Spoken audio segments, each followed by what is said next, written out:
Bom dia, pessoal. Hoje nós vamos continuar a nossa discussão no mini curso sobre histórias de usuário.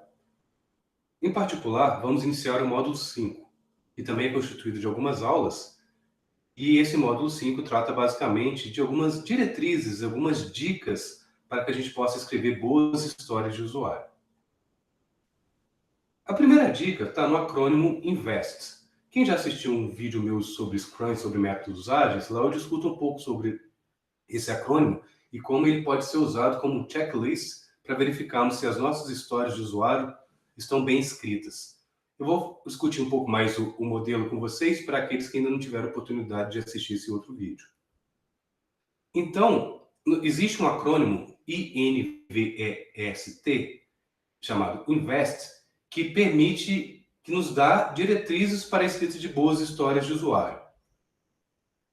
O que significa cada letra dessa sigla, né? O I de independente, o N de negociável, o V de valor, o E de estimável, o S de small e o T de testável. Basicamente, essa é a ideia. Então, as nossas histórias de usuário, toda vez que você pegar uma história de usuário de um Product Backlog ou estiver escrevendo uma história de usuário, você pode fazer esse teste, verificar se ela está sendo independente, ou seja, se aquela história de usuário A ela não depende da implementação de uma história de usuário B, ou se ela pode ser planejada de forma independente. Negociável no sentido de que, lembrando que uma história de usuário não é uma documentação de requisito, ela é um lembrete para uma conversa com o cliente para o detalhamento dos requisitos.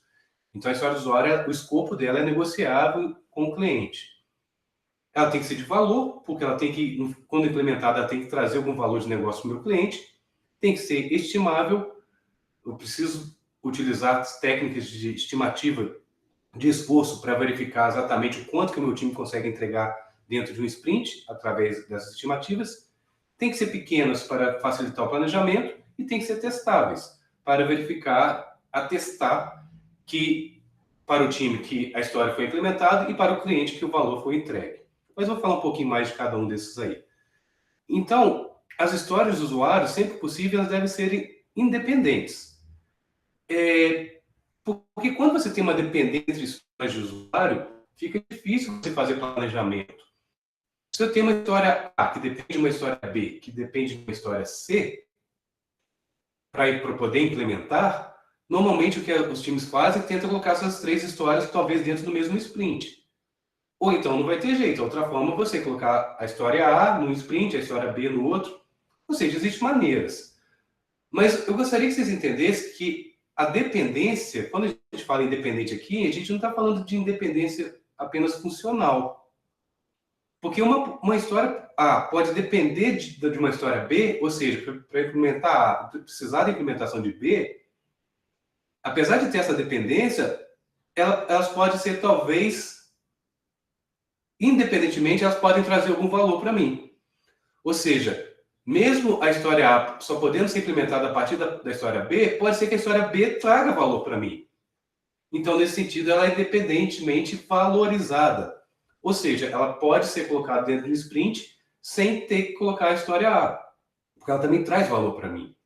Então, só cuidado, quando a gente falar de dependência, não é apenas dependência de implementação de funcionalidade. Que uma funcionalidade, ela depende da implementação de outra funcionalidade. É lembrar também que, às vezes, histórias que são dependentes de funcionalidades, elas podem, ainda assim, trazer valor para o cliente de forma independente. Eu acho que eu vou trazer um exemplo para vocês aqui, que acho que vai facilitar esse entendimento. Então, só lembrando que independente não necessariamente significa que as histórias são independentes funcionais. Uma possível interpretação é que elas são independentes com relação ao valor que ela traz para o meu cliente. De novo, eu trouxe um exemplo que eu acho que vai deixar bem didático isso. Imagine que eu tenho duas histórias de usuário, uma história 1 e uma história 2. A história do usuário 1 é retornar a lista de hóspedes online. E a história 2 é de hóspedes que fizeram reservas online, né? E a história 2 é ordenar essa lista por ordem alfabética. Repare que para poder ordenar a lista, eu dependo de ter retornado essa lista. Então, teoricamente, a história 2 depende da implementação da 1. Primeiro eu retorno uma lista e depois eu ordeno ela. Então, existe uma dependência funcional entre essas histórias. Mas se você pensar, você vai perceber que, apesar de existir essa dependência funcional, elas independentemente me trazem valor. Se no final de uma iteração eu implementar o retorno de uma lista de clientes, isso já dá valor para o seu cliente. Então eu consigo, independentemente dessa história, embora ela seja dependente funcional, eu consigo valorizar elas independentes. Ótimo, porque se eu valorizei elas independentes, é como se as minhas histórias fossem independentes, mesmo sabendo que existe uma dependência funcional entre elas. Então nós temos aqui duas histórias que são dependentes com relação à funcionalidade delas, mas elas podem ser valorizadas independentemente. Então não tem nenhum problema, por exemplo, caso eu queira colocar as sprints diferentes, ou até mesmo no mesmo sprint quebrado dessa forma, sendo que cada uma eu consigo medir o valor delas. As histórias de usuários, elas têm que ser negociáveis. Conforme eu disse para vocês, né, as histórias não são contratos, não são documentação de requisitos. São placeholders, né, são lembretes para você ter uma discussão detalhada com o seu cliente acerca desses detalhes. Então, a gente não coloca muito detalhe em uma história de usuário. Nem é recomendável, porque muito detalhe pode dar a falsa impressão de que a sua história de usuário ela não tem mais nada para discutir. Ela é a especificação de requisitos. E não é isso, a conversa é mais importante. Então, toda história de usuário tem alguma flexibilidade para negociação de escopo, negociação do que exatamente ela trata, qual são os detalhes dela, para uma conversa com o seu cliente. Lembrando, então, que se a gente pensar que uma cartinha com uma história de usuário é um lembrete para uma conversa entre o desenvolvedor e o cliente, então, se você lembrar disso, que esse que é o principal objetivo de uma história de usuário, basta você lembrar, então, que uma história de usuário vai conter mais ou menos uma frase ou duas que vai justamente colocar o lembrete para essa conversa. E algumas dúvidas, algumas observações para vocês, na conversa, definir exatamente como que vai trabalhar com aquela questão. Eu trouxe aqui só um exemplo de uma história de usuário, na face dela, como que você pode colocar essas observações. Eu tenho uma história de usuário. Uma empresa pode pagar por uma postagem, uma oferta de emprego com cartão de crédito. Lembrando que esse aqui é um sistema onde os empresários postam as suas ofertas de emprego, tipo Cato, né? E os aplicantes, né, as pessoas que estão procurando emprego, acessam essas oportunidades, né? E as empresas pagam por postar dentro do site, né? Essas oportunidades da mesma forma que as pessoas que estão procurando os empregos. Tá, então a história do usuário poderia ser desse tipo, né? Enquanto uma empresa, eu quero pagar pelas minhas postagens de oferta de emprego com um cartão de crédito, para permitir que empregados em potencial possam ver nossa oportunidade de trabalho. Mas observe que eu coloquei uma nota aqui, né? Que eu estou falando do pagamento, né? Com cartão de crédito. Aceita Visa, Mastercard e América. Considere aceitar o cartão Discover. Observe que isso é uma observação. Não está definido aqui. Por quê? Mas como a história é um lembrete, se essa história do usuário estiver planejada, priorizada pelo Product Owner para ser implementado no próximo sprint, o time vai sentar com o Product Owner nesse momento e vai justamente discutir essa nota. E com base nisso, verificar o que realmente vai ser implementado no próximo sprint. Pode ser, inclusive, definido que essa história está muito grande, ela vai ser quebrada, e talvez no próximo sprint vai ser algo do tipo, né? Enquanto empresa, eu quero pagar por uma oferta de emprego com cartão de crédito Mastercard. E deixar o Visa e American Express, por exemplo, para outros sprints. Então, isso que é importante na conversa com o cliente. Delimitar esse escopo. Você tem uma certa liberdade de trabalhar em cima da história do usuário, customizando exatamente aquilo que vai dar valor para o cliente no próximo sprint. Então, uma boa história de usuário tem na sua frente algumas notas curtas, né? Para lembrar para uma possível conversa com o meu cliente. Coloquei uma outra nota aqui, né? Então, nós vamos aceitar cartões Discover, como eu acabei de dizer. Talvez uma nota aqui para a interface gráfica do usuário, né? Será que a gente precisa um campo para o tipo do cartão? Talvez não precise, porque pode ser derivado dos primeiros dígitos do cartão. Então, no cartão de crédito, no Brasil não lembro se é assim, mas nos Estados Unidos, os dois primeiros dígitos do cartão determinam qual que é a bandeira, né? É Visa, é não sei o quê, não sei o quê. Então, talvez você não precise de um campo específico para digitar o cartão. Qual que é a bandeira, né? Você digita o número e automaticamente vai identificar para você. Mas repare que, de novo, não está batido o martelo. Vai ter que ser implementado assim, colocando dígito ou não. Colocamos uma nota aqui para discutir, no momento oportuno, que foi implementada essa história de usuário, como que o meu cliente quer que seja implementado, que vai trazer valor para ele. Só cuidado, eu trouxe aqui um bad smell, né? Tipo um cheiro ruim, né? Repare que aqui eu tenho a mesma história de usuário, com uma observação também. Mas aqui já está achando que não está ficando muito legal, porque você está começando a colocar muitos detalhes. Lembrando que eu estou na frente do cartãozinho. Esses detalhes, normalmente eu coloco no verso do cartão. E melhor ainda, normalmente eu escrevo, quando eu estou chegando a detalhar esses requisitos, normalmente é melhor escrever no formato de algo que eu possa testar. Vamos ver se vocês entendem. Olha só, na frente está escrito assim, ó. Aceite Visa, Mastercard e American. Considere Discover. Nas compras acima de $100, você tem que pedir o ID do cartão, o código de segurança que está na parte de trás do cartão de crédito. O sistema pode dizer qual que é o tipo do cartão a partir dos 2 primeiros dígitos do número do cartão. O sistema pode armazenar o número do cartão para uso futuro. Não deixe de coletar a data de expiração do cartão, e a data de validade do seu cartão. Observe que não tem nada errado no sentido assim que são requisitos, são coisas que você vai ter que atender em algum momento. Mas talvez não na frente aqui da história do usuário, né? São muitos detalhes. E é muito melhor você escrever esses detalhes no verso, porque o objetivo está na história aqui no template, né? Esses são detalhes de como você atinge o objetivo. Escreve isso aqui no verso e, se possível, como teste. Trouxe aqui um exemplo. Olha como fica muito melhor. Aí esse aqui eu virei o cartão, tá? Estou no verso dele. Então, os detalhes que eu consigo escrever como casos de teste não fazem parte da heurística da história. Estão no verso, são detalhes, né? Então, eu estou colocando aqui na parte de trás da carta. Olha só. A minha nota fala que eu tenho que aceitar Visa, Mastercard e América, né? Eu pedi para testar. Ó. Testar com Visa, Mastercard e com América. O teste tem que passar. Seria legal testar com um cartão que não está dentro das possibilidades. Por exemplo, Diners. Aí tem que falhar.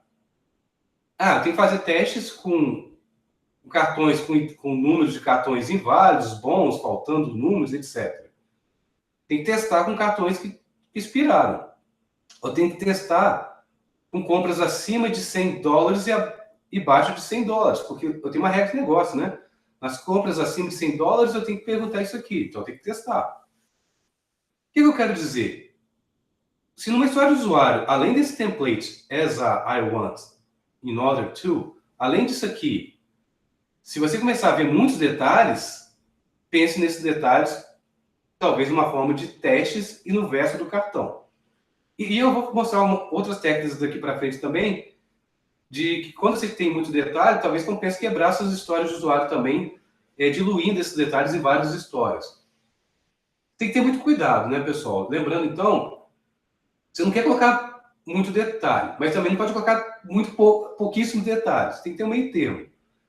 O que eu costumo dizer é que você tem histórias grandes, que são as epics, e você tem tarefas. E tem as stories no meio. Tá? Então, você não quer chegar no nível de detalhe de tarefa, mas você também não quer deixar genérico no estilo de epic. Mas eu vou discutir isso com vocês um pouco mais para frente. Então, as histórias são negociáveis, porque elas são lembretes, ela pode ter notas lá de dúvidas que você quer discutir com o seu cliente, né? E essas observações que não estão fechadas, esses detalhes que vão ser discutidos na conversa com o cliente, você coloca dentro na parte de frente do cartãozinho. São as questões em aberto, né? No verso da história, vocês colocam os critérios de aceitação, os testes, os detalhes, ou seja, tudo que você quer justamente que seja verificado no momento que você for entregar aquela história para o seu cliente. Lembrando, se estiver começando muito detalhe, talvez a gente vai ter que quebrar essa história conforme eu vou apresentar para vocês. As histórias têm que ser de valor, né? E quando a gente fala em valor, a gente tem que pensar nos nossos stakeholders, né? Porque a gente normalmente só pensa no usuário que está usando o software. Mas às vezes o usuário que está usando o software não é a pessoa que comprou o software. O empresário muitas vezes compra o software, implanta na sua empresa, mas ele não usa, vão ser os empregados, os funcionários da empresa que vão usar o software. Né? Então, são pessoas com objetivos diferentes com o software. Da mesma forma, os desenvolvedores, eles não vão usar, mas vão desenvolver. Né? Então, nós temos histórias técnicas também que vão trazer valor para o cliente de forma não direta, né? Mas que vão trazer benefícios para os desenvolvedores de forma direta, as histórias técnicas. Então, todas as histórias, de alguma forma, têm que colocar valor. É por isso que, normalmente, a gente coloca essa parte aqui em order to, para você deixar bem claro qual que é o benefício que você está dando para o seu cliente, ou para o seu usuário, ou para o seu papel. Enquanto usuário, eu quero pesquisar por um emprego, por título e por faixa salarial. Mas para que eu quero fazer isso? Para encontrar um emprego que satisfaça as minhas expectativas. Esse in order to talvez seja a parte mais importante do sentido de valor. O I want, digamos assim, é a parte talvez mais importante no sentido do requisito, que você precisa implementar. Mas é o in order to que vai te dar o valor para o seu cliente. E nós estamos desenvolvendo software para o cliente, então talvez seja a parte mais importante. Embora seja recomendável, né, é muito comum que quando você escreve uma história de usuário diretamente para o seu usuário que está usando o software, a gente usa esse template, né, essa heurística, esse macetinho, né? Enquanto um papel, eu quero um objetivo para atingir um valor. Embora seja usado esse modelinho aqui, quando você está escrevendo história de usuários para as pessoas que compram o produto, ou às vezes para os desenvolvedores, você não é obrigado. Na literatura, você tem vários exemplos de histórias de usuário que são escritas não seguindo esse modelo. Eu recomendo. E eu, particularmente, eu tento escrever todas as minhas histórias de usuário usando esse modelo, para ficar bem claro para mim essas três partes: o papel, a funcionalidade e qual que é o valor. Mas não é obrigatório. Por exemplo, algumas histórias de usuário podem ser úteis para a pessoa que está comprando o software, não o usuário direto. Um exemplo, né? O time de desenvolvimento vai produzir software que seja de acordo com o modelo de maturidade de software nível 3. Isso, às vezes, é importante para o negócio, para a empresa, né? Não necessariamente eu estou escrevendo no formato, enquanto dono do negócio, eu quero que o produto seja desenvolvido para ficar em acordo. Poderia ter escrito dessa forma, mas eu não sou obrigado. Durante o projeto, o time de desenvolvimento deverá produzir documentação que seja adequada para uma auditoria ISO 9001. Né? Mais uma vez, é um requisito que vai ter que ser implementado, porque isso que vai trazer valor para o dono. Não para o usuário direto, mas para o dono da empresa. Ele precisa passar para a auditoria. Vão pessoas lá verificar, por exemplo, o software, a documentação do software. Imagina na indústria de aviação civil, isso é muito comum, né? Os auditores da ANAC da aviação civil vão lá para atestar se aquele sistema aviônico está seguro, né? Não tem problema de safety, não tem problema de security, né? E não necessariamente esse tipo de história, não deixa de ser uma história de usuário, é um requisito que você tem que implementar, mas não está escrito de acordo com o template. As a role, I want some goal in order to achieve some value. Eu não estou usando esse template, né? Da mesma forma, algumas histórias, a gente já viu que são histórias técnicas, elas são de valores para os desenvolvedores. Você não precisa escrever, enquanto programador, eu quero implementar um DAO para poder fazer conexão com o banco de dados. Não precisa. Né? Você pode justamente, talvez, apenas colocar essa história do usuário escrevendo isso, mas talvez não no formato. Mas, lógico, sempre que possível, tente mostrar qual que é o valor, qual que é o benefício que você vai ter para fazer aquela história de usuário. Né? Um exemplo aqui. Ó. Uma história de usuário poderia estar escrita assim: ó, todas as conexões com o banco de dados vêm de um conjunto, de um pool de conexões, ou seja, de um conjunto de conexões. Connection pool é uma técnica muito usada em servidor de aplicação para conexão com o banco de dados. Por quê? Porque abrir conexão com o banco de dados e fechar conexão com o banco de dados é custoso, demanda tempo, gasta recurso. O que o Connection Pool faz? Ele já mantém um número X de conexões abertas o tempo todo. E tem um algoritmo implementado, toda vez que chega uma requisição, ele pega uma que seja disponível e libera para a pessoa que fez a requisição. Qual que é a vantagem? Seu desempenho aumenta muito. Né? Você não tem que ficar abrindo e fechando conexão, já está aberta. Você só tem um algoritmo que controla o acesso a essas conexões. Mas talvez se fosse melhor escrever isso aqui, assim, né? Ó, até 50 usuários devem ser capazes de usar a aplicação usando apenas 5 licenças de banco de dados. que é uma outra vantagem do Connection Pool, né? Às vezes você está numa empresa, você tem só 5 licenças com SGBD, mas tem 50 pessoas.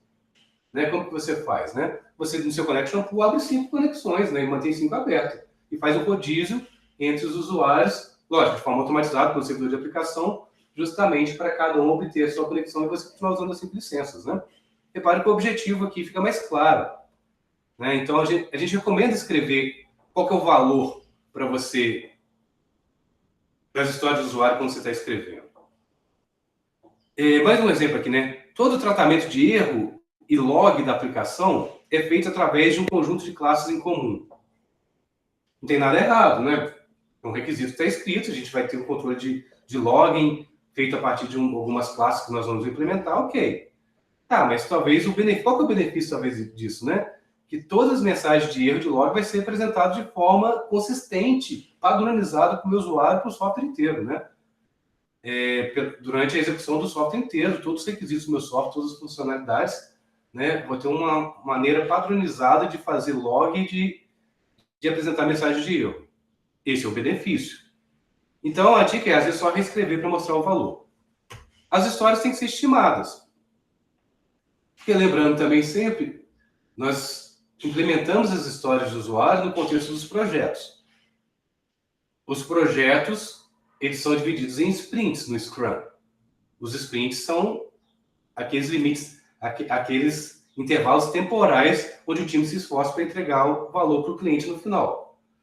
Então, essas histórias, você não consegue implementar todas as histórias em um sprint, nem é o objetivo. Você tem que planejar em quais sprints as histórias serão incorporadas, serão introduzidas. Se você precisa fazer esse planejamento, você tem que estimar esforço, porque seu time tem uma velocidade, tem um número X de histórias que ele vai conseguir implementar no sprint. Você, pelo conceito de ritmo sustentável, você não pode dar mais tarefas, mais velocidade de desenvolvimento para o time do que o time consegue. Então, você tem que estimar. Se você tem que estimar, se você tem que planejar, você tem que estar de acordo com a letra E do acrônimo INVEST. As histórias têm que ser estimáveis. Então, quando eu sei que uma história não é estimável, você tem algumas dicas, né? É difícil você estimar algo que você não entende. Eu vou dar um exemplo. Há pouco tempo eu trabalhei no sistema da análise de requisitos de um sistema que é uma bomba automática de insulina. Eu tive que estudar sobre técnicas bolos, técnicas, questão de açúcar, como funciona, né? Eu não sou da área, né? Não entendo muito essa parte de saúde, né? Mas eu tive que estudar. A partir do momento que eu comecei a entender, fica mais fácil eu poder estimar. Por exemplo, o que é um screening de diabetes, né? Essa análise detalhada para a questão de insulina, de diabetes, de açúcar no sangue, né? Você tem que estudar. Se você não souber do domínio, fica difícil você estimar a implementação de uma história de usuário. Então, a primeira dica é, para estimar, você tem que entender do domínio. Talvez a outra dica para entender, você criar histórias menores. Quanto maior a sua história, talvez seja mais complexa, mais difícil você entender os detalhes, mais difícil de implementar. Quebre a história em histórias menores. Ou, às vezes, o problema não está no entendimento do domínio, às vezes está no entendimento técnico. Às vezes, aquele projeto usa determinada tecnologia que o time de desenvolvimento nunca usou. Ou precisa de um requisito não funcional, por exemplo, que nenhum membro do time tem experiência. Imagina, por exemplo, se eu peço que você tem que fazer um sistema de implementar aquela história de usuário, processamento de pagamento de cartão de crédito com Visa. Mas você nunca fez isso antes. Quanto tempo você vai gastar para fazer? Qual é o esforço necessário? Quantos pontos de história você vai dar para a história? É difícil. Você nunca fez algo similar? Então, nesse sentido, existem técnicas, por exemplo, Spike, é você conduzir uma investigação inicial para entender melhor do problema e, a partir daí, você estimar melhor.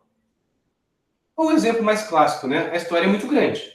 A história é muito grande e é difícil de você estimar. Quebra a história. Eu vou mostrar aqui para vocês técnicas para vocês poderem quebrar.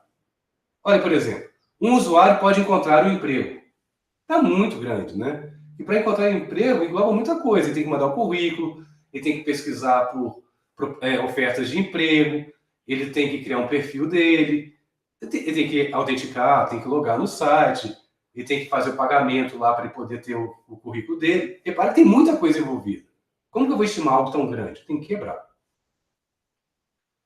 Então, se tem que quebrar, as histórias do usuário têm que ser pequenas. Lembrando, quem assistiu o vídeo de métodos ágeis, um Product Backlog, as histórias do usuário normalmente estão em níveis distintos de granularidade. Uma história de usuário é algo que você consegue planejar, estimar e colocar para desenvolvimento pelo time. Só que as histórias de usuário são derivados de algo mais genérico, são chamados os epics. São as histórias de usuários maiores, ia falar mais grande, né? Impressionante, né? São as histórias de usuário maiores, aquelas que são mais difíceis de estimar. E lembrando que essas histórias de usuário maiores são chamadas de epics ou features, F-E-A-T-U-R-E-S,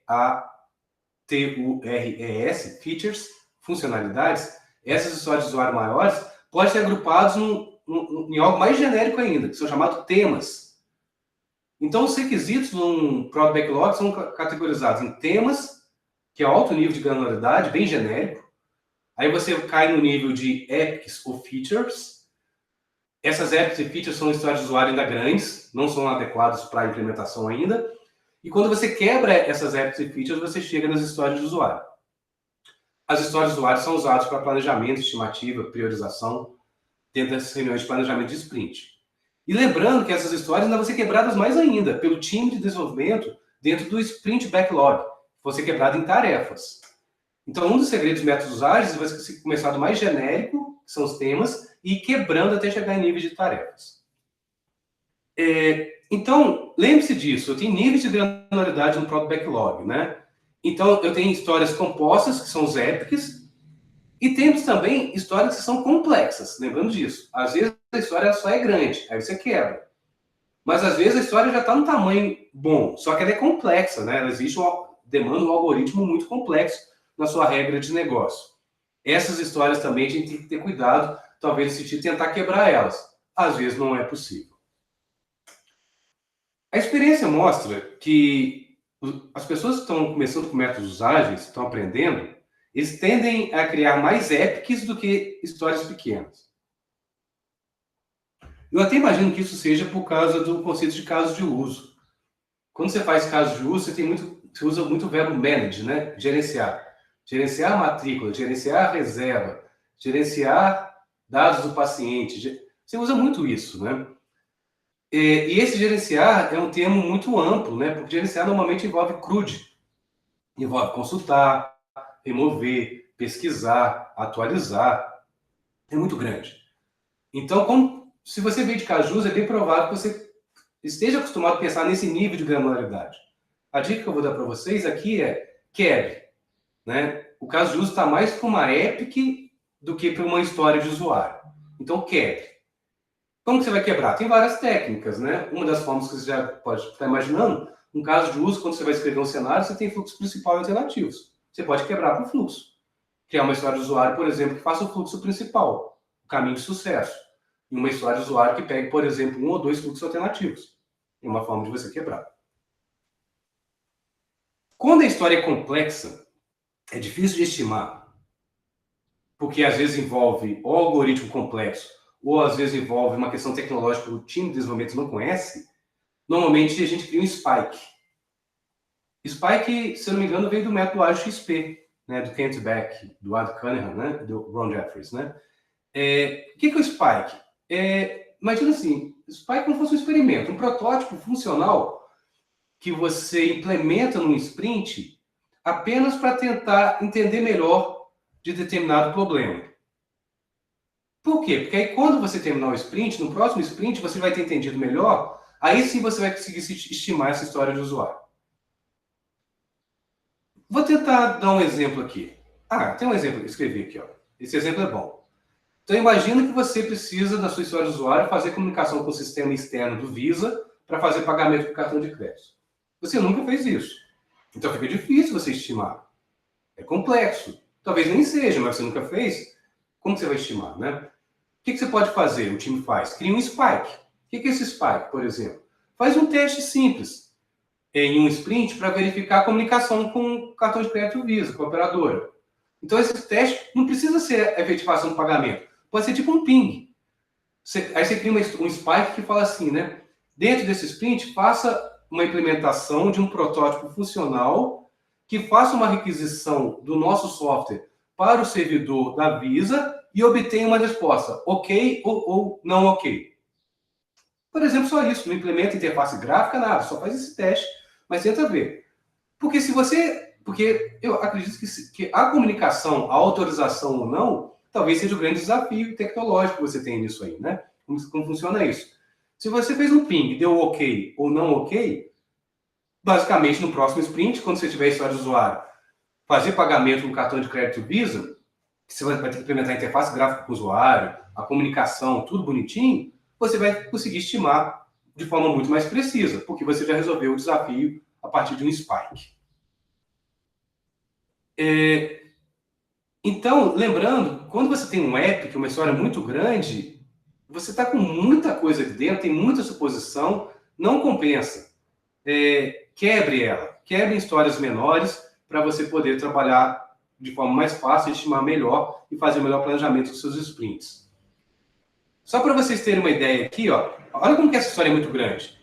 Fazer a postagem de um currículo. Então, você, enquanto pessoa procurando emprego, você quer fazer a postagem de um currículo no site para ter mais chance de encontrar um emprego. Ok. Só que ela é muito grande, porque olha só os detalhes dela no verso, né? Um currículo inclui seções separadas para educação, experiência de trabalho, histórico de salários, publicações, etc. Usuários podem fazer com que seus currículos fiquem inativos por um determinado momento de tempo.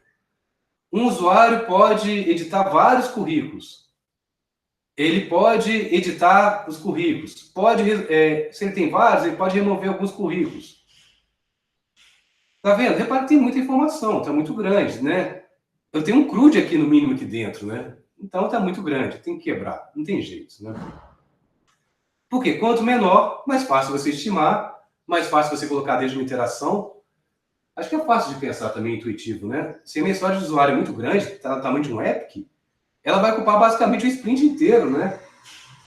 Então, eu vou ter um sprint basicamente trabalhando em uma história de usuário, talvez duas, no máximo, né? Isso é ruim, porque lembrando que no Scrum, você não tem história 80% pronta.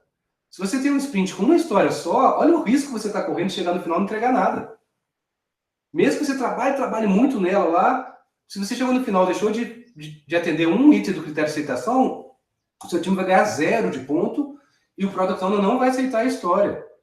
Aí a sua velocidade vai ficar 0. Olha como que isso vai ser péssimo, né?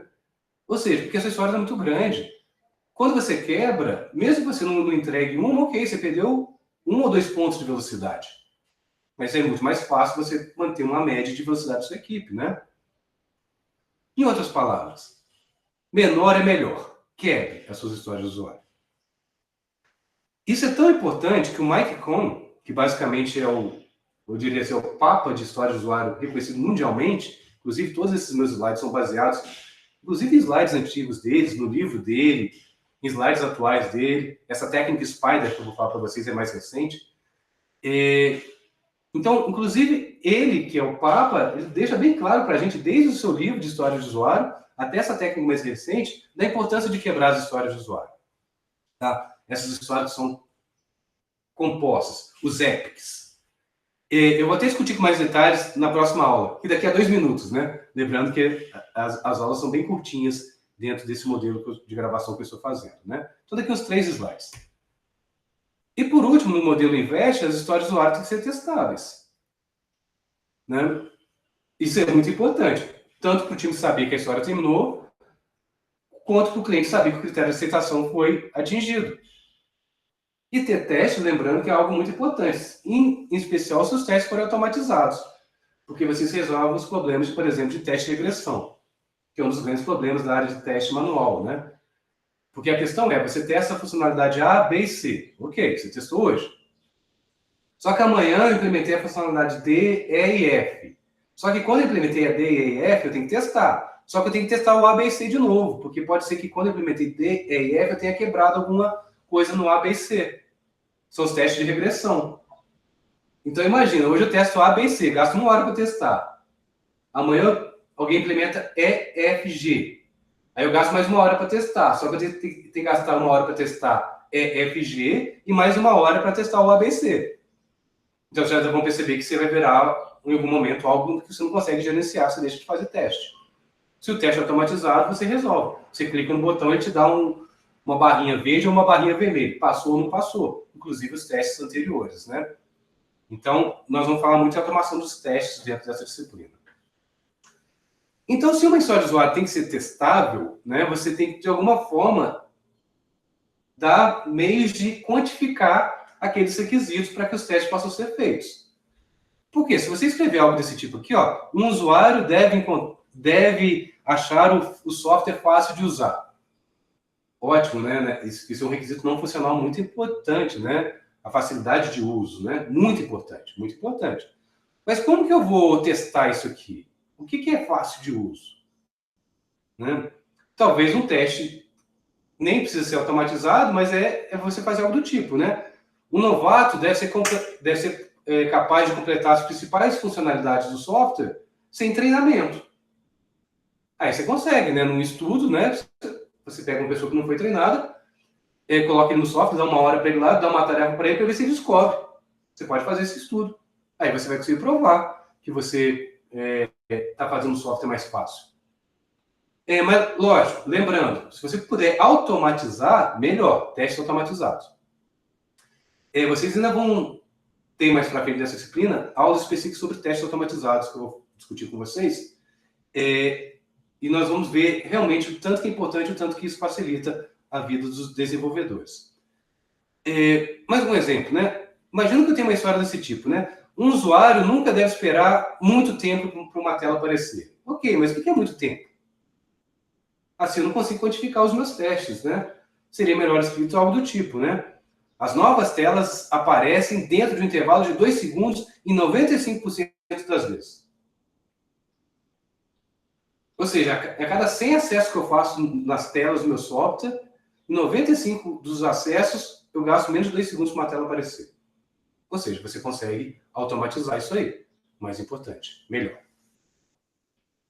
Tá, então vamos começar essa aulinha sobre, conforme eu disse ali, o Mike Cohn. Isso aqui é bem recente, tá, pessoal? Poucos anos que vem sendo discutido. O livro clássico User Stories Applied fala disso, mas não com o nome Spider. Né? Ele mostra alguns critérios que a gente usa para poder quebrar histórias épicas em histórias menores, mas agora apareceu esse acrônimo, essa sigla, Spider. Bota o E do Spider, né, para ficar Spider mesmo, mas eu imagino que produzir Spider. E é uma técnica bem simples. É como se fosse uma diretriz, é como se fosse um invest também. Só que isso aqui é para você pegar uma app e quebrar ela. Então, o que o Spider resolve?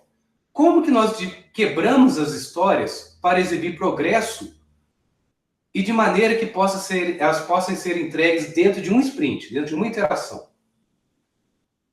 Como que nós vamos evitar a tentação de quebrar as histórias de forma entre áreas funcionais, como programação e teste? Um pouco mais para frente eu vou mostrar para vocês que às vezes tem pessoas que quebram a história assim, né? Uma história, ela tem que ter uma interface gráfica com o usuário, fazer a lógica de negócio e chegar no banco de dados. Aí, às vezes, a pessoa tem a tendência a quebrar assim, ó. Não dá para implementar tudo? Eu vou criar no primeiro sprint, eu vou pedir para que seja implementado só a camada de interface, só o formulário da interface gráfica do usuário. Só a casca, vamos pensar assim. Essa é uma péssima técnica de você quebrar a sua história de usuário. Você está quebrando em áreas funcionais, em interface, em lógica de negócio, em acesso a banco de dados. Não, você tem técnicas melhores para quebrar e eu vou discutir com vocês. Como que a gente vai gastar justamente o tempo necessário para quebrar uma história, mas não ficar numa paralisia de análise, horas e horas para quebrar uma história? Só para falar que a gente tem que quebrar. Existem algumas diretrizes para você gastar o tempo certo, não precisa ficar muito tempo também, ficar nessa paralisia e nunca sair dessa parte, né? Você tem algumas dúvidas, você tem uma diretriz para você quebrar a história, coisa rápida. Esse é o objetivo do Spider. Se vocês olharem na internet, vocês vão achar dezenas e dezenas de diretrizes justamente para você quebrar a história de usuário. Né? Às vezes você vai ficar até meio perdido, cada autor falando uma coisa, uma diretriz diferente. Né? Com o Spider você tem uma técnica única que permite você fazer essas quebras. Então o Spider é uma estratégia, uma técnica, uma ferramenta, tá? Para você dividir as histórias grandes, né? As epics, as features. Tá? Então cada letra significa alguma coisinha. Tá. Vamos começar pelo S, que é o do size, né, das histórias do usuário. vamos ver se vocês conseguem entender algo que eu acabei de discutir há poucos minutos, mas talvez fique claro. Imagine que você tenha um gráfico que está mostrando justamente a velocidade do seu time entre os sprints. Então, no primeiro sprint aqui, o time fez mais ou menos 20 e poucos pontos. No segundo sprint, fez 60 e poucos. No terceiro sprint, deve ter feito uns 12. No quarto sprint... Ok. Vamos lá. Repare que o sprint 3, ele está fugindo, é um outlier, né? Ele está muito diferente da velocidade dos outros sprints, né? Eu gostaria que vocês pensassem, né? O simples fato de eu ter histórias grandes, o tamanho de uma história do usuário pode ter impactado nisso? Agora que vocês já pensaram, eu já dei resposta há alguns minutos, né? Mas sim. Lembrando, se a minha história for muito grande, eu estou correndo aquele risco de não chegar no final de sprint e ela não ser aceita. E se ela é muito grande, eu vou conseguir colocar... A estimativa dela vai ficar muito maior. Eu vou conseguir colocar poucas histórias dentro do sprint. Se eu coloquei poucas histórias, se elas não forem cumpridas, a minha velocidade vai lá para baixo. Se eu tivesse quebrado a história em histórias menores, talvez eu não tivesse também implementado todas as histórias, mas poderia ter implementado, por exemplo, 2/3 delas.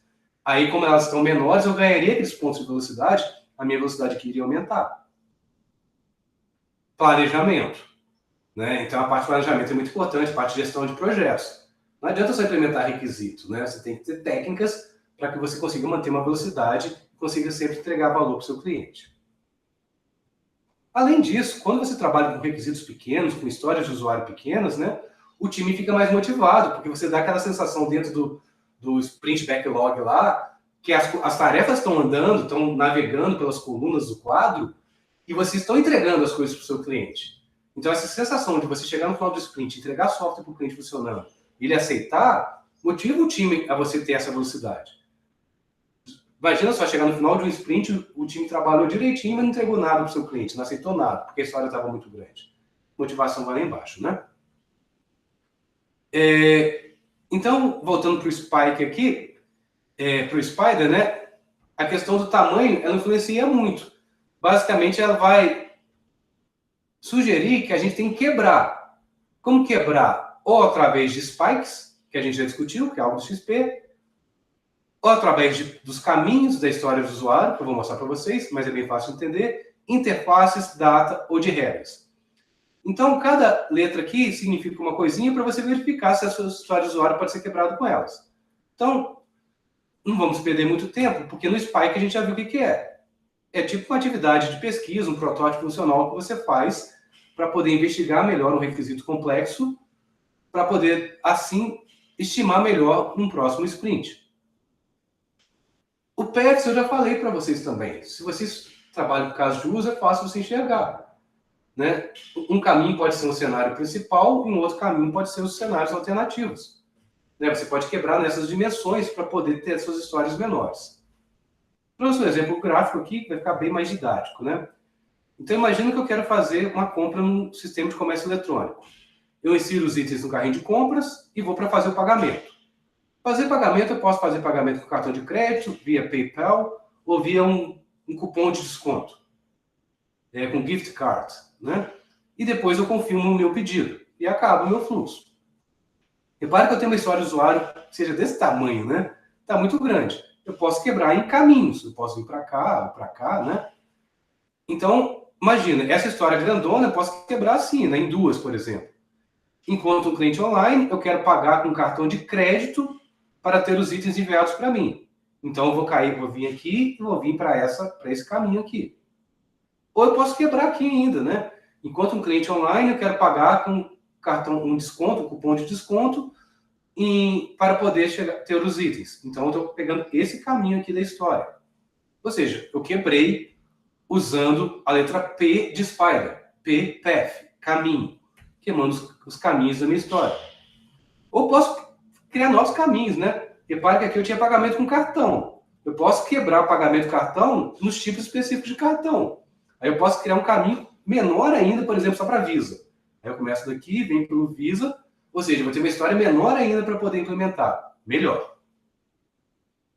Então, por exemplo, no caso aqui, enquanto cliente online, eu quero pagar com Visa. Ou esse caminho aqui, enquanto cliente online, eu quero pagar com cupom de desconto. Então, essa nós já vimos, Spike, Path, interface. Também é outra forma de dividir, ainda mais hoje em dia, que normalmente a gente está desenvolvendo os nossos requisitos, os nossos softwares, pensando muito em vários navegadores web ou dispositivos móveis, que você tem segmentações. Então, a gente pode quebrar dessa forma. Então, por exemplo, eu posso pensar em quebrar entre os tipos de telas, né? Então, enquanto usuário de navegador web, eu quero fazer tal coisa. Enquanto usuário para um dispositivo com sistema operacional iOS, eu quero tal coisa. Para Android, eu quero tal coisa. Então, às vezes é o mesmo requisito, e às vezes você tem que implementar aquele requisito para Android e para iOS, e uma versão para navegador web, não seja em aplicativo para celular. Você pode quebrar usando essas possíveis interfaces. Ou imagina que você está querendo fazer um sistema web e que você quer aderência a vários navegadores web, compatibilidade com vários. Hoje em dia é muito mais tranquilo, né? Você faz sites responsivos, né? Muito mais compatíveis com os navegadores. Mas houve uma época no desenvolvimento, há 10 anos, há poucos anos, que isso era uma dor de cabeça enorme, né? Você conseguir desenvolver o seu sistema web que fosse compatível com N navegadores. Então, talvez uma forma de você quebrar é você talvez pensar em navegador. Enquanto usuário do Chrome, eu quero fazer tal coisa. Enquanto o Microsoft Edge, eu quero tal coisa. Enquanto usuário desse navegador, que é bem complicado, que é meio problemático, eu quero fazer tal coisa. É uma outra forma de você quebrar suas histórias de usuário. Uma outra forma de quebrar agora, usando essa questão da interface, né? Interface com dados. Imagina que a minha história de usuário é, eu quero importar dados de um arquivo. Só que aí você quer dar suporte para arquivos em CSV, Excel e XML. Você pode quebrar, né? 3 histórias. Essa história para fazer a importação dos dados de um arquivo CSV, separado por vírgula, né? De um arquivo Excel ou de um arquivo XML. Quebrei minha história em 3. E posso também quebrar por dados, né? Olha que interessante. Interessante. Só que eu não mostrei nenhum exemplo, né? O que seria quebrar por dados? Imagina que você tenha lá, enquanto potencial cliente da loja online, eu quero fazer minhas compras. Então, eu tenho que fazer um cadastro, um registro no meu site. Aí, no meu registro lá, eu tenho que passar os meus dados, endereço de entrega, endereço de pagamento, idade, CPF. Eu tenho que passar várias informações minhas. Eu tenho que fazer um cadastro. Às vezes, esse cadastro está muito grande. Às vezes, dá 3 páginas lá de formulário. Não sei. Uma forma de quebrar, talvez você possa quebrar assim, né? Enquanto cliente online, eu quero fazer o cadastro das minhas informações do meu endereço. Aí, no outro sprint, você coloca, eu quero fazer o cadastro das informações de pagamento. Ou seja, você pode quebrar o formulário em N formulários, desde que determinada coisa já dê valor para o seu cliente. E quebre aquela história em mais de uma iteração, ou mais de uma história. Então, o D, os dados também a gente já viu. O R são as regras. Basicamente, qualquer ideia. Se eu tenho um requisito muito complexo de uma história de usuário, pode ser que eu facilite, né? Eu relaxe a acurácia daquele requisito, talvez eu implemente uma versão, talvez não completa, mas que seja talvez meio caminho para aquela versão completa. Talvez aquele trecho do algoritmo que é muito complexo eu deixe para uma outra iteração, mas implemento o restante do algoritmo que talvez seja mais fácil. Ou seja, técnica para você quebrar, baseado em regras de negócio. Esse é o Spider. Então, basicamente é simples, é um acrônimo tipo Invest, só que o Invest é para você saber se as suas histórias de usuário estão bem escritas.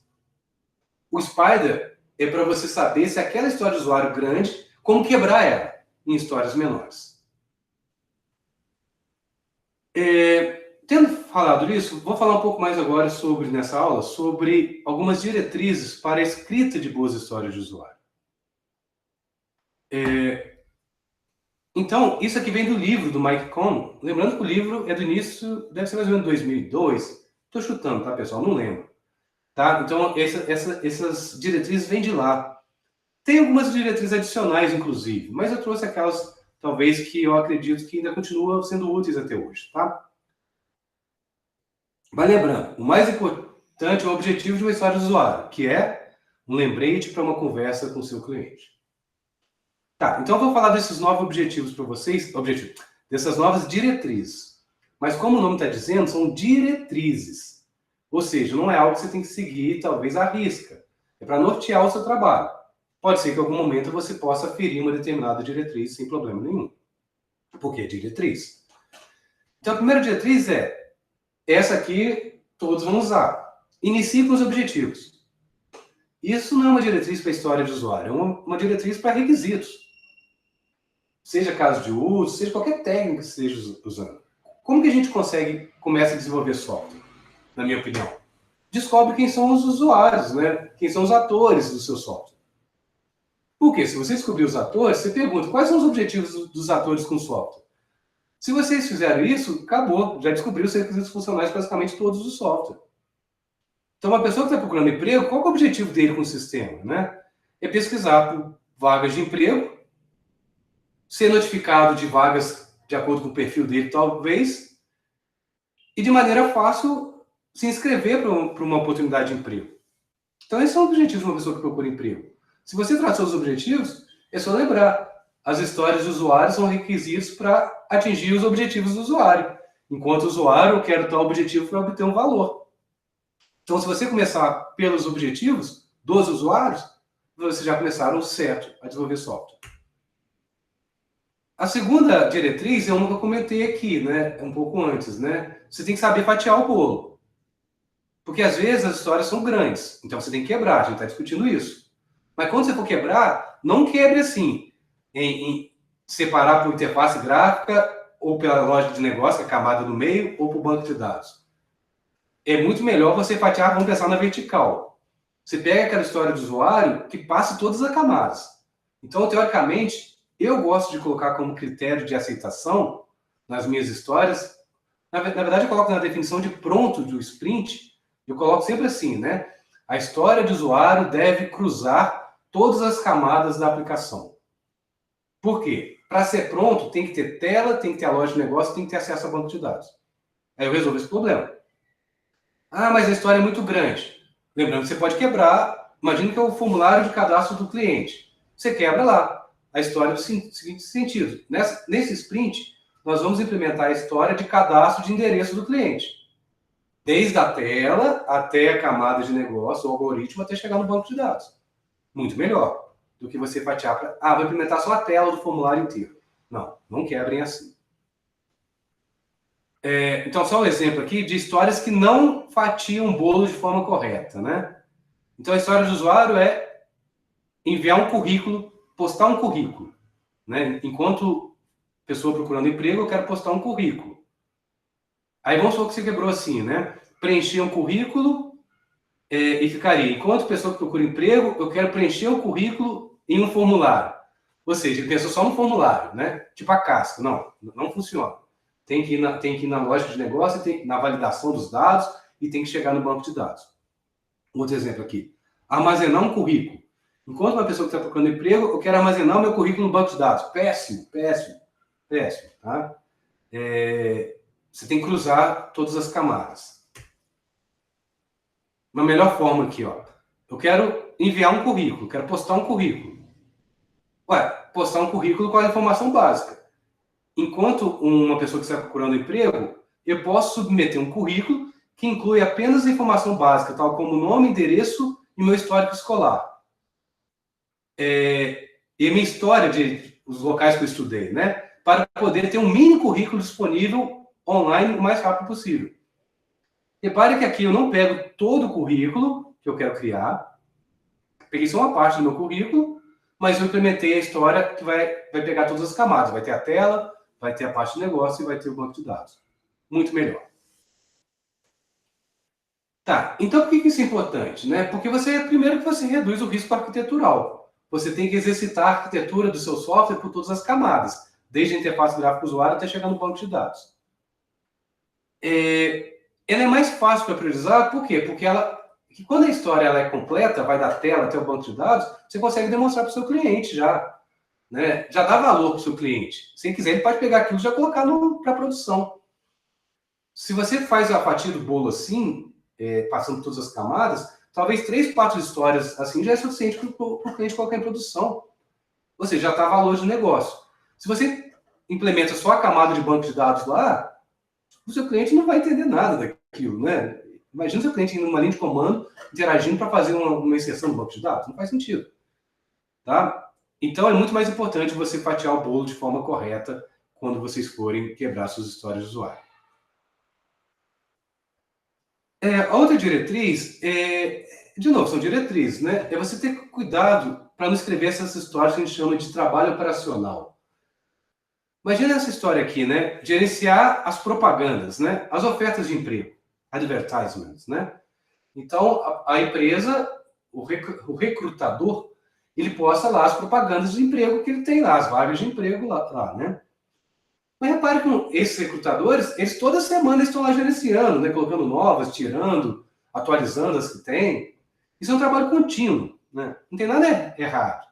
Só que a gente fala que isso é uma história que não está nunca completa, porque ele faz isso sempre, né? Sempre ele vai fazer isso lá.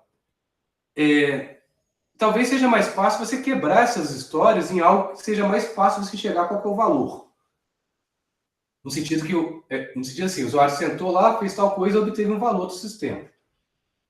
Por exemplo, um exemplo como você poderia ter escrito, eu poderia ter pegado essa história do usuário, que é gerenciar as ofertas de emprego, poderia talvez ser quebrado assim, ó.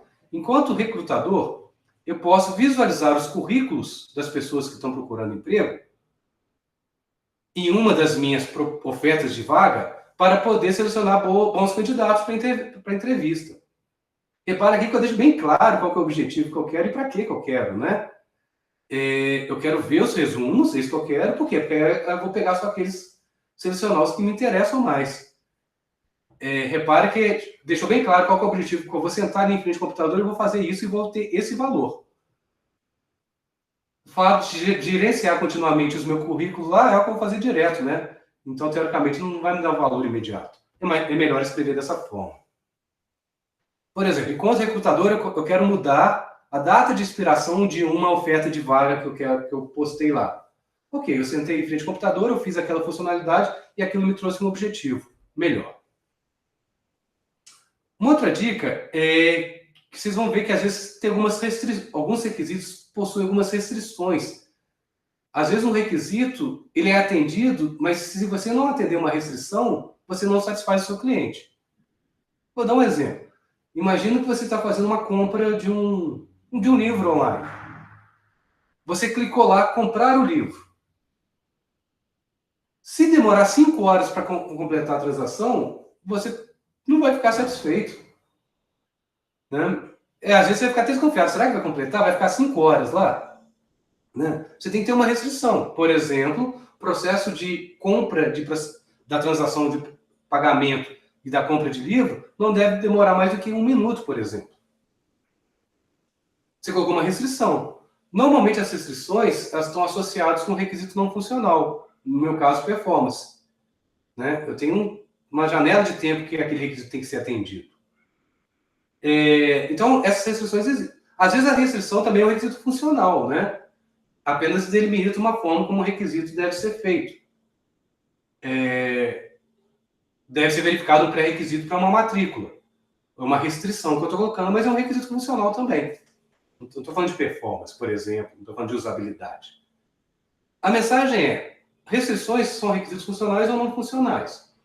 E são importantes serem documentados. Normalmente, inclusive, a gente cria um estereótipo chamado constraint, restrição, para indicar que aquilo é uma restrição que tem que ser atendida pelo seu requisito. Por exemplo, aqui o meu requisito seria uma história de usuário técnica, né? O sistema deve suportar um pico de uso de até 50 usuários concorrentes. Eu coloquei aqui, restrição. Por que restrição? Eu vou ter que criar um teste para atender essa restrição. Basicamente, essa é a ideia. Se possível, automatizado, para poder verificar o atendimento ou não. Isso acontece muito na web, né, moçada? Se alguém já viu aí, já tentou entrar em algum site que tem alguma promoção, ou um show muito concorrido para compra de ingresso, uma final de um campeonato, sei lá, de futebol, que a pessoa quer comprar o ingresso, já deve ter percebido os problemas de escalabilidade, né? Você entrar num site, tem milhares de pessoas ao mesmo tempo e o site não te atende, né? Você não consegue fazer a compra, não consegue fazer a transação. Problema de escalabilidade, né? Lógico, essas restrições que tratam, às vezes, com requisito não funcional, elas são riscos para o seu projeto. Não adianta você atender o requisito se você não atender a restrição. Normalmente, quando você tem funcionalidades, requisitos que têm risco e que são importantes, você coloca o quanto antes para ser trabalhado dentro dos seus sprints. Ataque os casos de uso arquiteturalmente significantes ou as histórias de usuário arquiteturalmente significantes o quanto antes. Alguns outros exemplos de restrições, né? Não torne difícil internacionalizar o software. É muito comum hoje em dia, né? Você tem um software em português, mas você quer mudar, você pode clicar numa opção lá e mudar ele para inglês. Ou mudar ele para qualquer outro idioma. Como que isso é feito? É a sigla I18N, né? Internacionalização. É só você pegar do inglês, internationalization. A palavra começa com I, termina com N, tem 18 caracteres entre o I e N. Por isso que é I18N. Tá? É um requisito não funcional. Normalmente, hoje, esse dia é muito fácil de ser atendido, né? Porque todas as mensagens textuais do seu software não ficam no código, ficam no arquivo texto. E o seu código lê esse arquivo texto para poder exibir essas mensagens. Aí, quando você muda a opção, ele só muda qual que é o arquivo. Aí você tem um arquivo com todas as mensagens em português, um arquivo com todas as mensagens em inglês, um arquivo com todas as mensagens em alemão, e o seu software só muda a leitura desses arquivos, automaticamente muda o texto, né? Outro exemplo, né? O novo sistema deve trabalhar com um sistema legado de banco de dados que nós já temos, integração com banco de dados, requisito não funcional, uma restrição. O software deve ser executado em todas as versões, deve rodar em todas as versões do Windows, uma restrição. Tem que testar. O sistema deve estar disponível 99,999% do tempo. Tem que testar. O software deve ser fácil de usar. Tem que testar. Repare que aqui está até, inclusive, mal escrito. Né? Por quê? O que é fácil de uso? Né? Tem que arrumar uma forma de quantificar. Mais uma diretriz. Eu queria acabar, talvez, essa gravação hoje, então, pedir um pouco de paciência, por essa uma gravação um pouco mais longa, para que na próxima aula a gente possa fazer algo bem prático, tá bom? Outra diretriz, né? O tamanho das suas histórias tem que estar dentro do seu horizonte. Só para vocês terem uma ideia, porque lembrar que método ágil, desenvolvimento interativo incremental, não é cascata. Em métodos em cascata que a gente pega a sua lista de requisitos e detalha todos os requisitos, porque aquilo lá vai virar um contrato. Em métodos ágeis, nós não detalhamos todos os requisitos no início do projeto. Nós vamos detalhando o requisito ao longo do projeto, na medida que ele vai se tornando prioritário e vai chegando próximo de ser implementado. É a questão do horizonte. Então, é bem comum times ágeis que estejam trabalhando no horizonte de 2 ou 3 sprints só na frente. Ou seja, pega os requisitos do Product Backlog, os temas e os epics, e quebra o nível de história de usuário só no máximo para 2 ou 3 sprints para frente. Por quê? Porque a gente só vai detalhar requisitos no momento que seja adequado. Não compensa detalhar requisitos, você nem sabe se aquilo vai dar valor para o seu cliente no futuro. Então, é uma forma muito mais efetiva de trabalhar, inclusive de tempo. O time não fica meses fazendo uma análise detalhada de todos os requisitos. A partir do momento que eu já identifiquei algumas histórias de usuário que cabem dentro do próximo sprint, meu time verifica que aquilo é possível de implementar, eu detalho elas. Acabou. E assim sucessivamente. Enquanto o time está desenvolvendo as histórias de usuário no sprint, o Product Owner está detalhando as outras histórias de usuário, talvez para o próximo sprint. Mas sempre no horizonte. Você não vai detalhar esse usuário 6 meses na frente. Não faz muito sentido. Qual que é a dica? Ah, mas o requisito é importante. Ok, escreve uma epic, escreve um tema.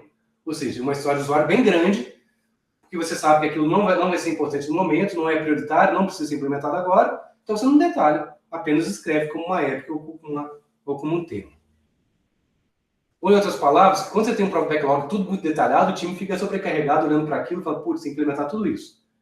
Né? Não, agora o time vai verificar apenas lá no próprio backlog as histórias que estão escritas em nível de detalhe para aquele sprint e vão justamente trabalhando com aquilo, vão puxando as histórias do usuário, em vez de ser entregue todo aquele product backlog e implementa, né? Não é assim. Outra dica, né? E isso é uma dica também que serve para caso de uso, né, pessoal?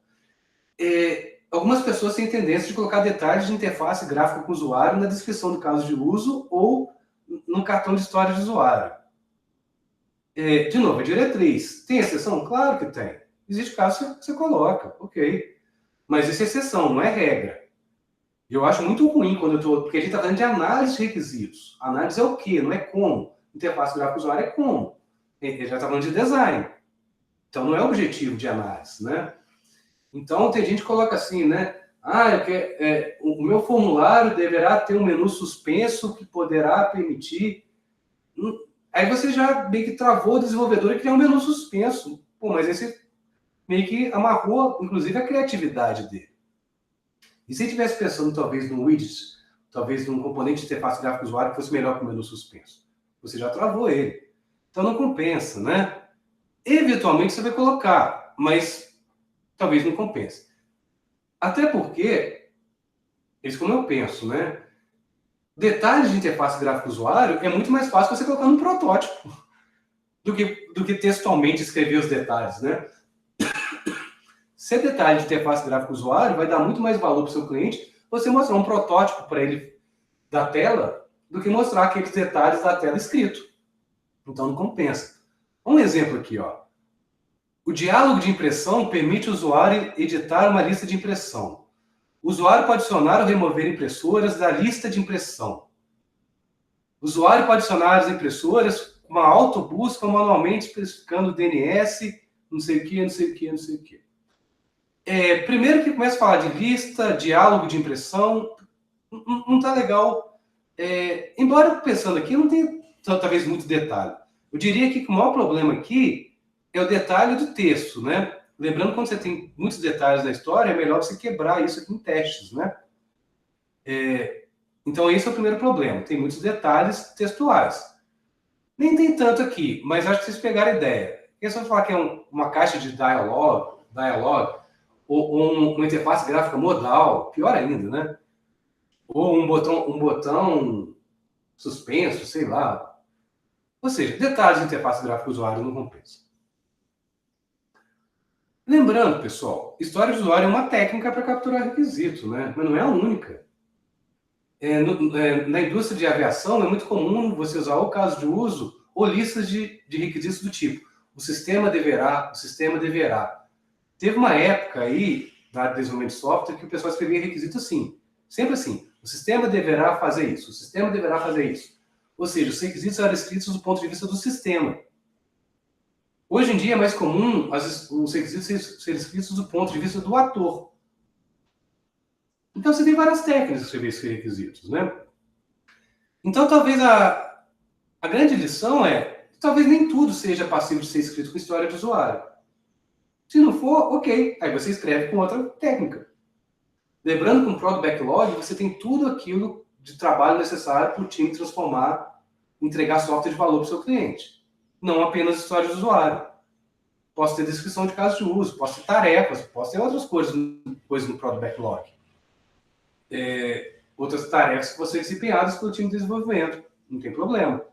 Embora a parte central de Product Backlog, na minha opinião, são os requisitos funcionais descritos como forma de história de usuário, pelas todas as vantagens que elas trazem, conforme a gente vem discutindo aqui. Pequenas, fácil de estimar, fácil de planejar, colocar dentro das interações e diversas outras vantagens, né? Mensagem. Se apesar disso, você tiver algum requisito que não se enquadre como uma história de usuário, escreve algo diferente, coloque no Product Backlog e continue. Mas lembrando sempre dessa heurística, né? Que para poder implementar, tem que ser pequeno e tem que ser fácil de ser estimado. A outra dica é isso que a gente já vem falando. É colocar o papel do usuário no seu requisito. Não falar enquanto usuário. Não, enquanto pessoa que está procurando emprego, enquanto aluno, enquanto professor, enquanto bibliotecário. Ou seja, você tem que determinar qual é o papel do seu ator com o sistema, quais são os objetivos dele com o sistema e assim trabalhar. E evitar usar o usuário. Enquanto usuário, eu quero isso. Tem vários slides que eu mostrei, mas eu deixei bem claro para vocês que isso é uma péssima prática. Tratar todo mundo como sendo usuário. Então, enquanto papel, esse papel é importantíssimo, eu quero algum objetivo para algum objetivo. Algum valor. Na verdade, é até ruim. Eu quero algum objetivo para algum benefício. Uma outra dica. Cuidado com o plural, né? Tente escrever para um usuário. Às vezes não tem problema, mas é só para evitar a possível ambiguidade. Imagina isso aqui, ó.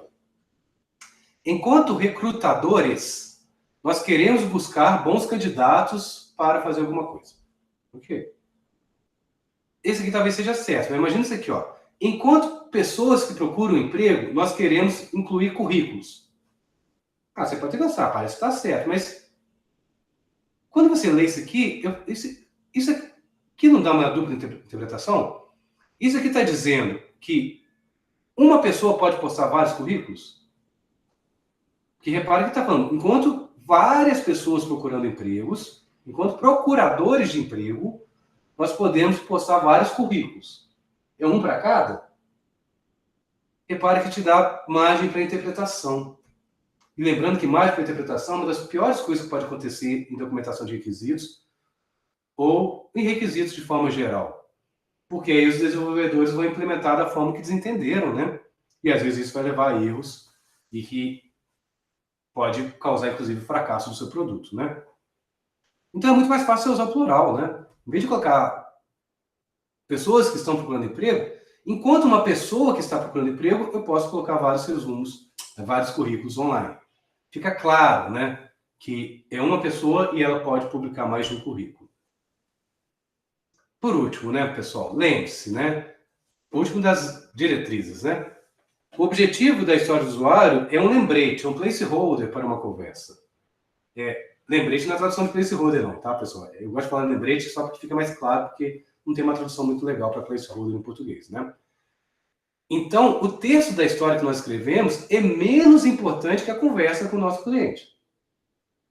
Tenha sempre muito claro isso. Desconfie de história de usuário está com muito detalhe, né? Para te dar essa falsa impressão que você diz já foram totalmente capturados, não tem nada a conversar com o meu cliente. Não é isso. As histórias representam requisitos, não documentam requisitos. É muito diferente. Tá, eu vou dar esse gás aqui, vou pedir um pouco de paciência para vocês, porque já está na parte final mesmo, e nós finalizamos ainda hoje essa discussão sobre história de usuário. Vou falar um pouco de planejamento, porque conforme eu tenho dito para vocês, as histórias de usuário, elas são implementadas no contexto de projetos, que têm início e fim, e que são subdivididos em fases chamadas de sprints. São períodos de tempo que o time se esforça para entregar software de valor para o meu cliente. Então, a partir do momento que eu tenho um product backlog com um conjunto já bom de história de usuário, eu tenho que fazer o planejamento do que é mais prioritário e o que vai me trazer valor. O product backlog, como foi concebido pelo Scrum, ele sofre também algumas críticas. Ele é o principal artefato do Product Owner, mas alguns autores fazem algumas críticas em relação ao Product Backlog, porque às vezes fica difícil você derivar, dentro daquela lista priorizada lá, todos os requisitos que são associados a um determinado tema, por exemplo. É difícil você olhar lá, porque às vezes isso vai estar espalhado ao longo do documento. Imagina que seja um documento, uma tabela com 500 linhas. Às vezes, essa informação que você está querendo ter, que é a aglomeração dos requisitos num tema único, vai estar lá na linha 1, na linha 8, na 15, na 20, na 50. Ou seja, a semântica da relação funcional entre as histórias do usuário fica meio dispersa no próprio backlog. Então, algumas pessoas têm algumas críticas. E talvez o artefato recente que mais tenha sido tratado de maneira complementar ao próprio backlog é esse User Story Map. Eu recomendo, eu acho muito bacana.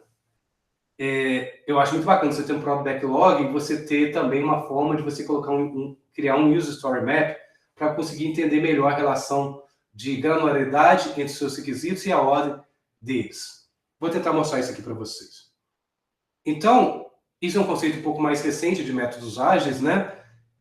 Então, não necessariamente, na época de escrita do livro do Mike Cohn, não existia o User Story Map. Então, ele nem comenta, mas eu estou trazendo para vocês porque é uma técnica muito interessante. Então, esse artefato, o User Story Map, ele exibe como que as histórias de usuários se relacionam umas com as outras. Se eu não me engano, quem começou com essa história foi esse cara nesse artigo aqui, o Jeff Patton. Tá? Então, nesse artigo aqui, que eu deixei o link para vocês, The New User Story Backlog is a Map. É justamente ele mostrando o problema que ele acredita que existe com os Product Backlogs, né? E como você criar, e o fato de você criar um User Story Map, o tanto que resolve e auxilia os times ágeis a entender melhor como que uma história se relaciona com a outra. Então, eu vou discutir rapidamente com vocês, é bem fácil de entender, só para vocês verem como que vocês podem também organizar o seu Product Backlog. Então, quando você tem um Product Backlog, você vai ter uma lista de User Stories, de histórias de usuário lá. Só que essas listas vão estar priorizadas, tá? Mas você não necessariamente vai ter na lista a relação de uma história com a outra. O User Story Map vai ficar algo desse tipo aqui, que eu vou colocar no zoom melhor para vocês enxergarem. Aqui tem um exemplo de um User Story Map. Qual que é a ideia? Você pega do seu Product Backlog os temas. Lembrando que os temas são aqueles requisitos em mais alto nível de granularidade, o mais abstrato possível. Os temas são subdivididos em epics, os epics são subdivididos em histórias de usuário dentro do Product Backlog. Então, alguns temas aqui, ó. Criar um perfil, pesquisar itens, colocar itens no carrinho de compras, selecionar checkout, fazer o pagamento, selecionar o tipo de pagamento, selecionar opções de envio, confirmar o pedido. Repare que é o sistema de comércio eletrônico. Comecei pelos temas. E olha que legal, eu posso inclusive colocar a ordem cronológica de como que um novo usuário chegando no meu sistema de comércio eletrônico, como que ele iria desde o início até o fim, desde o momento que ele cria o seu perfil até confirmar um pedido no site. Posso separar dessa forma os meus temas. E olha que legal, depois eu pego esses meus temas e nas suas respectivas colunas eu vou quebrando esses temas. Então, esses temas aqui eu crio uma história de usuário, talvez uma outra história de usuário aqui, outra história aqui. Lembrando, cada uma história de usuário menor. Eu poderia ter colocado aqui, por exemplo, um tema, aqui um epic, talvez um outro epic, aqui uma história de usuário, aqui uma outra história de usuário. Ou seja, de cima para baixo, os meus detalhes vão chegando em nível menor de granularidade, se aproximando até chegar a tarefas. Não chega em tarefas porque as tarefas estão no Sprint Backlog, não no User Story Map. Mas a ideia é essa, eu vou quebrando. E na medida que eu passo para a direita, os meus temas. Olha que bacana também de trabalhar dessa forma. Que eu posso colocar, inclusive, as prioridades para cima. Na medida que eu vou detalhando, vai para baixo, e o que é prioridade eu vou colocando para cima. E posso resolver outras dicas que eu vou mostrar para vocês aqui na sequência, né? Primeiro, então, um mapa de história de usuário auxilia a resolver esses problemas de muitos detalhes e poucos detalhes. Para cima aqui, poucos detalhes. Na medida que eu vou descendo, mais detalhes. Olha que coisa legal também. Se você tem um quadro desse, User Story Map, você pode determinar qual que é o seu produto mínimo. Você pode dizer, ó, isso aqui é implementar todos os meus requisitos. Vamos pensar assim, todas as minhas histórias de usuário estão aqui. Mas se eu implementar o que está acima dessa seta aqui, que é o MVP, já está ótimo. Isso é o essencial para mim enquanto Product Owner, por exemplo. É o que eu chamo de o produto mínimo viável. É aquela discussão que eu também já mostrei para vocês quando a gente fez as aulas de Product Owner, né? Não é difícil identificar as 20 funcionalidades de um software. O difícil é identificar as 3 funcionalidades que vão trazer mais valor para o seu cliente. Quantos por cento de funcionalidade do Excel vocês usam? Só que você paga por tudo. A partir do momento que você tem coisas desse tipo aqui, você consegue, inclusive, identificar qual que é o produto mínimo para você colocar no mercado e que vai trazer sucesso. Seus clientes vão amar. Quando você tem um User Story Map, você consegue fazer coisas desse tipo. Fica fácil enxergar qual é o produto mínimo, né? Uma outra possibilidade que esse mapa pode trazer para vocês, que é muito legal, né? Essa questão de sequência lógica de comportamento. Observe que aqui eu estou passando pelo tempo, né? Então, os temas, primeiro eu faço isso, depois eu faço isso, depois eu faço isso, depois eu faço isso. Ou, se você quiser, eu posso pensar nos ors e ands, né? Eu faço isso, ou isso, ou isso, ou isso. Ou seja, eu tenho como trabalhar essas ordens de sequência, né? Ou seja, eu posso criar uma ordem de sequência aqui da esquerda para a direita e descobrir se eu vou implementar esse, ou esse, ou esse. Eu posso criar vários caminhos aqui de visualização, né? Posso, inclusive, representar marcos, né? O que são marcos? Né? São momentos bem específicos do seu projeto que você atinge, por exemplo, algo arquiteturalmente significante ou que vai dar muito valor para o seu cliente. Repara que a gente está falando de Scrum, a gente não fala muito de fases, né? Mas quando você está no processo unificado, por exemplo, lembrando que o processo unificado você tem 4 fases. E no final de cada fase você atinge um milestone, né? Que é justamente um marco importante que indica a transição de uma fase para outra. Por exemplo, da inception, da fase de concepção, por exemplo, a fase de desenvolvimento, coisas do tipo. Então, eu posso criar o Story Map também para representar os milestones, esses marcos. Então, eu posso dizer assim, ó, no primeiro marco do meu projeto, é implementar tudo que está acima dessa linha M1. Ou seja, eu teria que implementar todas essas histórias de usuários, sistemas de histórias de usuários aqui em cima. Esses aqui de baixo, eu não preciso implementar ainda. Vão entrar no milestone 2. E essas últimas aqui, no milestone 3. Então, está ajudando o planejamento da implementação dessas histórias. Inclusive, se você tem esse mapa de história, você pode usar como uma espécie de roadmap. Né? Lembrando também, quando nós fizemos as aulas de Product Owners, eu falei bastante de roadmap. Né? Então, um User Story Map também pode indicar uma espécie de roadmap visual. Olha que eu posso dizer, o milestone 1, que são essas histórias de usuário aqui, vai ser a minha liberação inicial com meus clientes em fevereiro de 2020. Em junho eu vou entregar esse milestone 2, e esse milestone 3 aqui, repare que eu coloquei como desejo. Pode ser que nem venha a ser implementado no futuro. Pode ser que as prioridades mudam. Pode ser que chegar um determinado momento, vir inspeção no mercado daquilo que já foi entregue, a gente chega à conclusão, não compensa implementar. Ok. Vamos implementar somente se for trazer valor.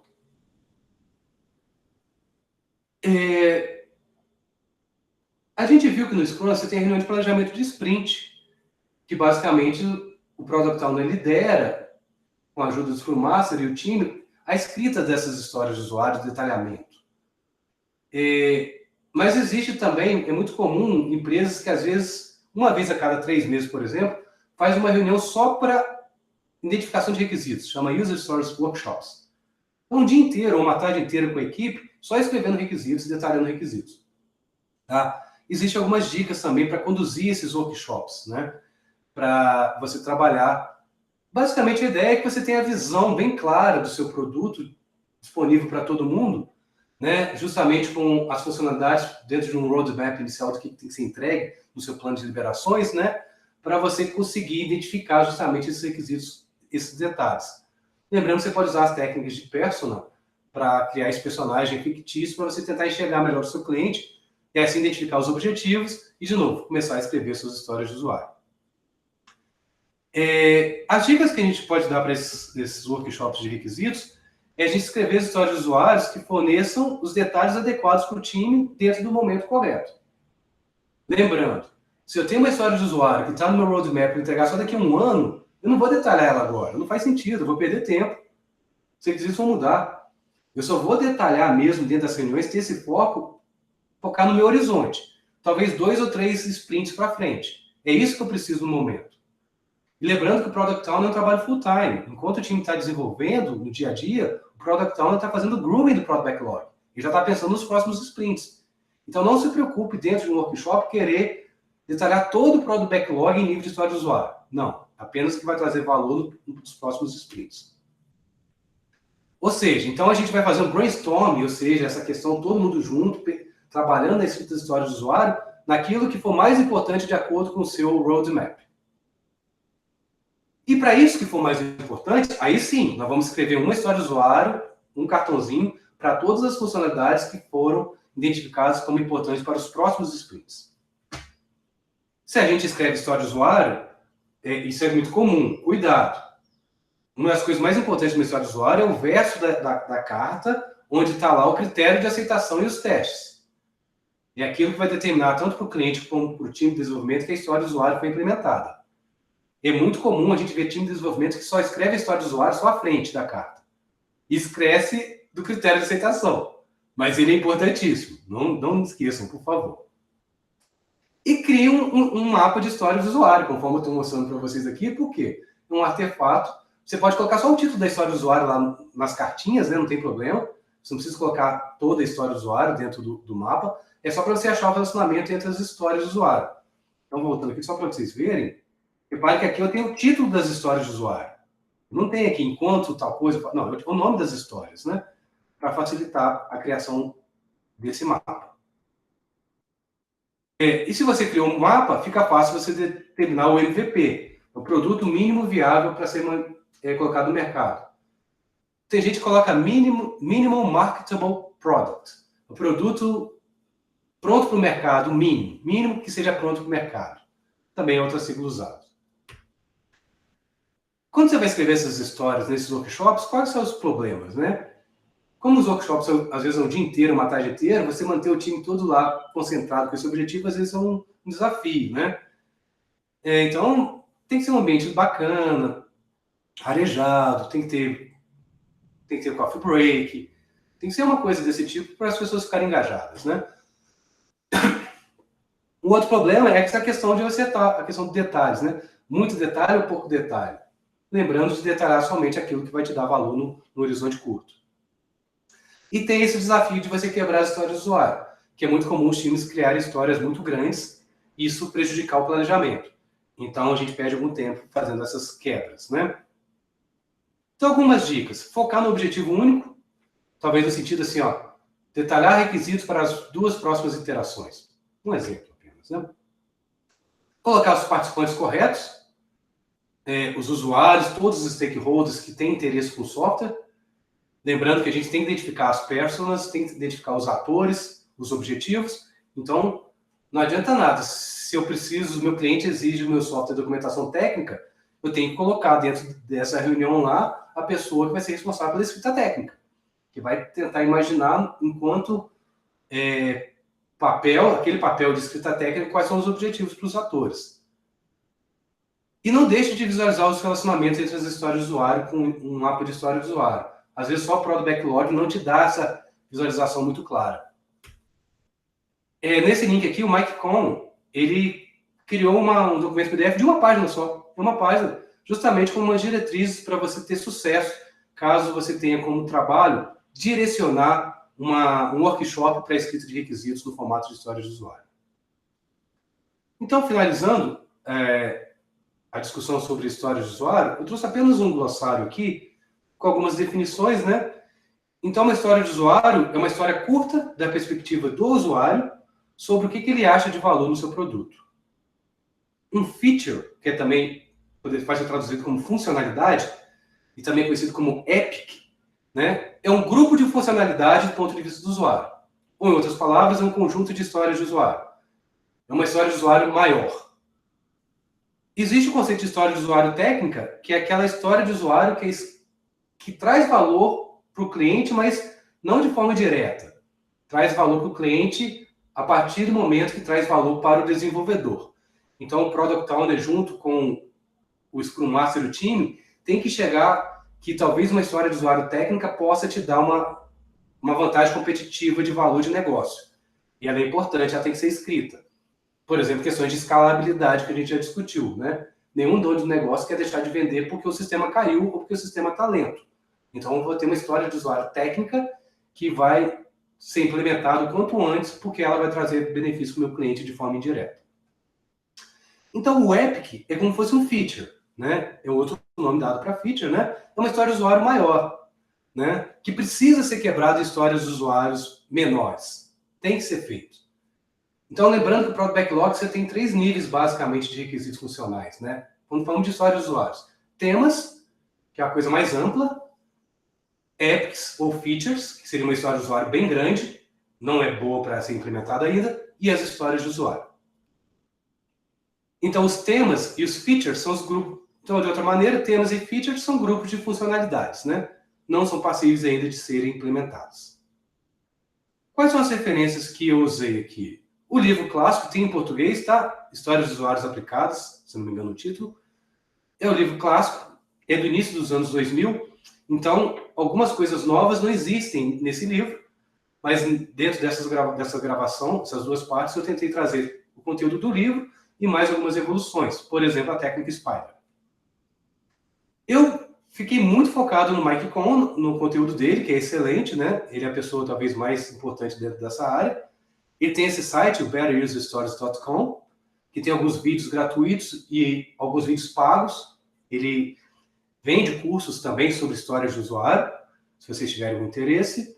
Esse site, Mountain Gold Software, se não me engano, é uma empresa que ele trabalha, que ele é um dos proprietários, se não me engano, tem muita informação importante sobre Scrum aqui, sobre história de usuário. Inclusive, alguns slides, eu me baseei em slides disponíveis aqui. E tem esse site também que tem associado com o Mike Cohn, mas não apenas com o Mike Cohn, se não me engano, é o Agile Alliance, que tem muitas informações interessantes sobre métodos ágeis. Se você já conhece de história de usuário, esse é um livro bem interessante, eu ainda não terminei, estou mais ou menos na metade dele, mas eu estou achando muito interessante, que é 50 ideias rápidas para melhorar nossas histórias de usuário. Mas já é um livro para quem já conhece história de usuário, quer melhorar mais ainda a escrita das histórias, eu recomendo.